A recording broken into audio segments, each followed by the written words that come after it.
You have to make a move if you want to see something, and it might be a move to see family. And my grandparents, they had a bit of a bad experience on a plane. Was it on your honeymoon on the way to Paris? Grandad used to joke they started it with rubber bands. I don't know if that's true or not, but it was not a good experience of a journey, and that put them off for a long, long time.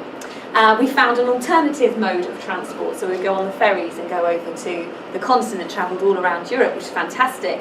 But then one day, their daughter and son-in-law and 2 children moved to Australia, and there was a time to make a different kind of journey. There was an impetus and a desire to go that they longed for, to see their family. And then it opened up the world in a whole new way. And so in the last, 20 years, they've been to America, they've been all over the world using the joy of flight.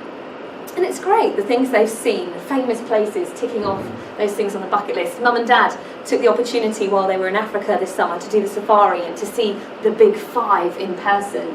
Kath's taken that opportunity to put her heart for social justice into action, to go and serve people. Sometimes if we want to do something, we've got to make a journey. And these guys are going to make that journey to university, and I'm sure many of you also made that journey, whether it was for an apprenticeship, for a job, for an opportunity for a new home. You sometimes have to make a move. And the destination makes the journey worthwhile, because the journey isn't always easy. So I've got my next clip video, is of a hilltop. And this is the view from Whipsnade Zoo, looking over Bedfordshire. I think you can see many counties from that point. I actually always like the fact that it's a cloudy day, because even on a cloudy day it's still a stunning view. And there are these moments, when your parents make you walk up a hill. As a child you're just like, why are we walking up this hill? Your legs start to ache after about 100 steps, and you say, I'm tired, I don't want to go up the hill. But then you reach the summit, and you look out, and it's worth it.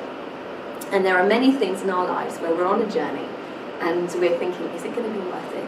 But the destination makes the journey worthwhile. Now, all journeys have their stresses and strains, whatever mode of transport you choose. So some of you have been on journeys by car. Merle's actually disappeared now, but poor old Merle had terrible car trouble on their journey this summer.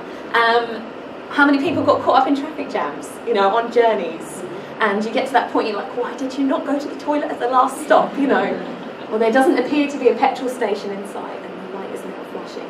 Or perhaps you've been at one of the airports when there's been a queue, and you're just waiting, and a bird has flown into the engine of your plane, or the plane's delayed. Or you're going on a ferry, and it's got too choppy, and the boat can't go. You come against these struggles and strains and stresses. And for me, sometimes there's a thought that, I can't face all of that, so we just won't go on a holiday. So my children and I, we went to Norfolk and stayed with my brother and his wife for a few days, which was nice. The thought of trying to take them, 3 little ones, on a plane is just beyond me. And at the moment, the destination there isn't worthwhile. But generally, we have to weigh it up. No matter where. It doesn't matter. So you won't be coming to Australia then, Carol? That was subtle, wasn't it? That was very subtle. I think she meant right now.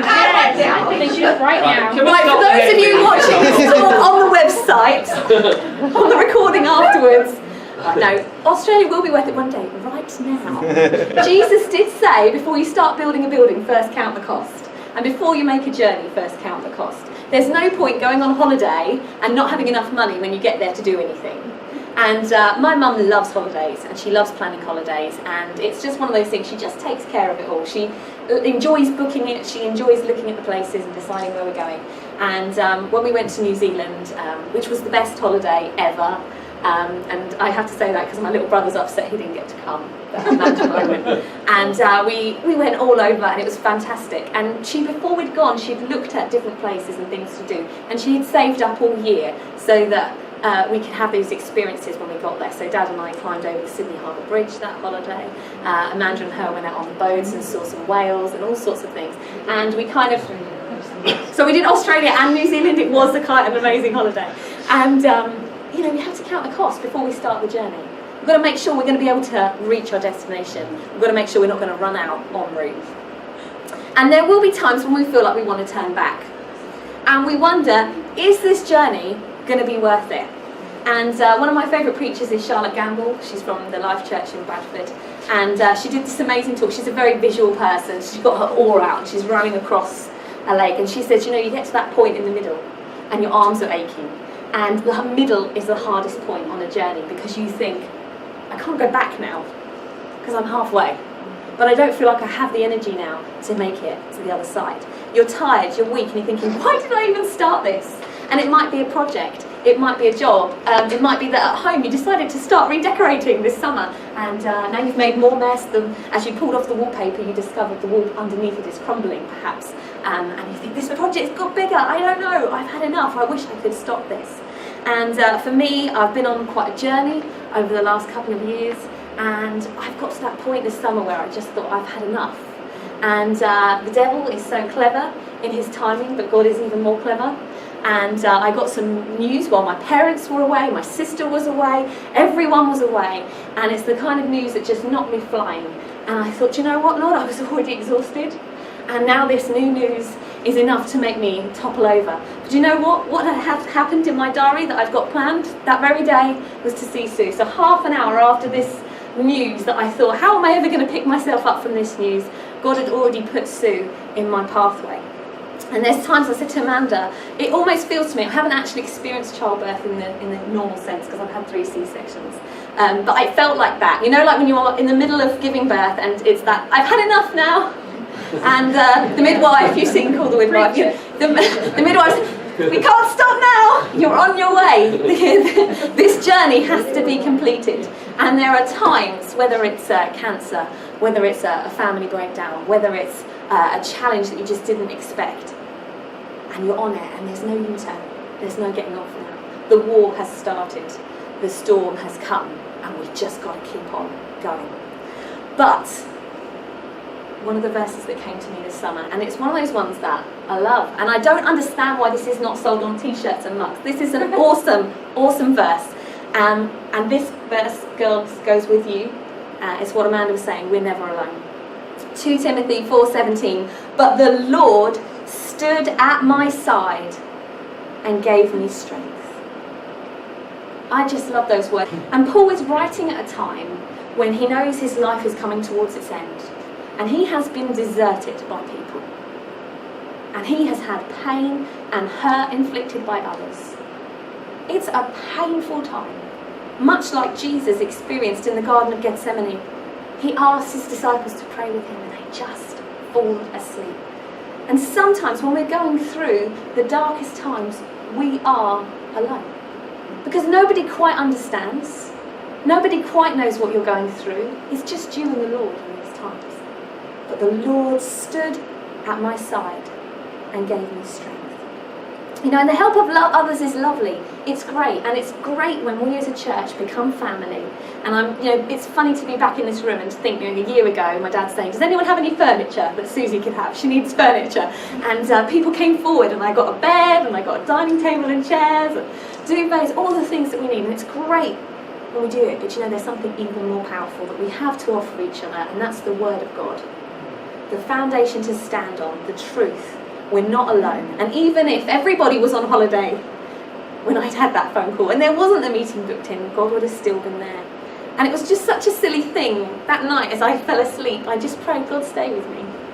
God, just stay with me tonight. And I knew immediately, I almost laughed at myself out loud, of course God's here. Of course he's going to stay with me tonight. And every night that is difficult, every day that is difficult, he is here. Next point, there's a purpose in the journey. It doesn't always feel like it when you're on your journey, because sometimes we're so busy on our journey, we've actually lost sight of the destination. We've managed to get to the airport, we've parked the car, we found the right lift to get to the right floor, and we've done the check-in, and we can kind of get lost. And I sort of find it funny now, we can't seem to do anything without tea and coffee on tap. You go to the garden centre now, we've got Costa Coffee in our garden centre. Why do we need that? We've kind of got to that point, we distract ourselves along the way in our society, and we can forget the purpose that we went for. So Paul's saying, the Lord stood at my side and gave me strength, but the second half of that is, so that the message might be fully proclaimed and the Gentiles might hear it. There was a purpose in the journey. the places that Paul went gave him an opportunity to share the gospel with people. And I remember very much feeling when I went off to university, I'd read a book. This is what would happen, because Amanda's a year older than me, so she would get this book. Did you ever read the book, student? No, she didn't read the book. I read the book. It was there in the house ready for her, and I was like, right, I read it. So I was like super prepared for uni, and I said to these guys, one of the things it said was keep your door open. You know, when you move in, keep your door open. Let's everyone know you want to be open to relationship. And it's the fact that this is an opportunity. People are away from their homes and their families. They're discovering who they are, and it's a time when people are really open to the gospel. Because you have these late night debates over beer or ice cream, whichever way your friendship group goes. And you can just talk till the early hours about all or both. You know, it's a little bit of balance. You know, Some days have ice cream, some days. Yeah, have a bit of balance. But there's an opportunity to cook. Right? Okay, this is not. We're going to get distracted on our journey through this message. Okay, we need to stay on focus. Right, the destination makes the journey worthwhile. But while we're there on that journey, there can be a purpose, and it might be there's someone in your building that God's put you in that building with for a reason, because that person's really homesick, and you're going to help get them through. It might be that there's going to be someone on your course who's actually really going to struggle with a family situation or something, and you're going to be able to share words of hope. And that goes for all of us on whatever part of journey we were on. I remember when I became a mum, again, I kind of felt God saying, you know, this is an opportunity, because people are looking at the joy and the wonder of life that's been created, and they're looking about the values as a parent that they want to instill in their children, and the world and the life that they want for their children. And again, that postnatal group, I sort of made myself godmother to all of them without, you know, official titles, but just I want to input into these children and support these families and share the gospel on that way. And now I'm on the school run, and there's these moments, and then it'll be the next thing and the next thing at work. Who is it that you can be sharing the gospel with along the way? Ephesians 2:10, for we are God's handiwork, created in Christ Jesus to do good works which God prepared in advance for us to do. You know, and it's sometimes funny, isn't it, when you're on a journey and it all goes wrong and you find yourself at the airport suddenly talking to people where you wouldn't normally. I got on the train from London the other day, and I'm sat next to this chap, and it was just like awkward. Like we didn't talk to each other, you know, and it would have just been easier to say hello at the beginning, but the longer it went, the less it was possible to say hello, and my phone had no battery. So I couldn't go on my phone, which is what you do in these awkward social situations, isn't it? So I couldn't go on, and his phone wasn't working or whatever, I don't know. He was huffing and puffing, I was huffing and puffing. I was like, just talk. Like, why don't we just talk? And then on the train yesterday, these two ladies were talking, and we were just talking about caring for elderly people and concerns about caring. Just, you know, what a difference it makes for the journey when you get alongside the people, when you can have that kind of camaraderie with other travellers. And Timothy, we'll go back to him, to this where Paul is at, and he says, I was delivered from the lion's mouth. Now, this isn't literally. We know that God can do it literally. He did it for Daniel, and there were the early Christians who were fed to the lions. It doesn't always kind of come in the way that you expect. So what the Paul's analogy here is the devil trying to get us. And in 1 Peter 5:18 it says, be alert and of sober mind. The enemy, the devil, prowls around like a roaring lion looking for someone to devour. We are light bearers, and the King of Darkness doesn't want us bearing our light on our journey. He wants to stop us. He doesn't want us to reach our destination, and if you do, he wants you to struggle along the way. But this verse encourages us that God will deliver us from the lion's mouth. So yes, we will face challenges along the way, and I have had many journeys up and down the M1 this summer. And one of the journeys, there was a particularly long queue, really long queue, like added so much time to my journey. And as we were driving along, it became obvious why the queue was there. And it's because there was this massive car crash the previous day on the M1. And I thought, goodness me, all of this delay just because people want to look on at the car wreck. It was literally like the moment we passed it, off we went. There was no obstacle on our path. There was no obstacle on our journey and our destination, and yet we were so busy looking at this car wreck, we delayed ourselves. And this situation that I was telling you about, for me, it is a car wreck. And I can look on at this car wreck and I can go, why on earth did that car wreck happen? How on earth? What on earth were you thinking to get yourself into that mess? How's it going to help me? It's just going to delay me on my destination. There's a reason that we have lanes. We stay in our lane and we stay focused. Now, what if the car wreck is in your own life? Well, I tell you what, I didn't see any tents over there. The people who were involved in the car wreck have moved on to get the care that they need from the ambulance service. We have to leave the car wreck behind. We can't camp out in our car wreck. You know, it might be that you have got a disease. It might be that you've got a broken relationship that's painful, but we can't camp out in that place. You know, you guys, you will get to uni and you will arrive with your car full of things, but you can't just stay in the car. You know, you can't camp out where your fear is. You have to go into the building. We have to carry on. And there might be, you know, there were people who left uni within 2 weeks. You know, and when I was in Norwich in the flats that we were in, you know, women arrived and women went. Within a couple of days, they gave up and they went back. And it's like, you can't.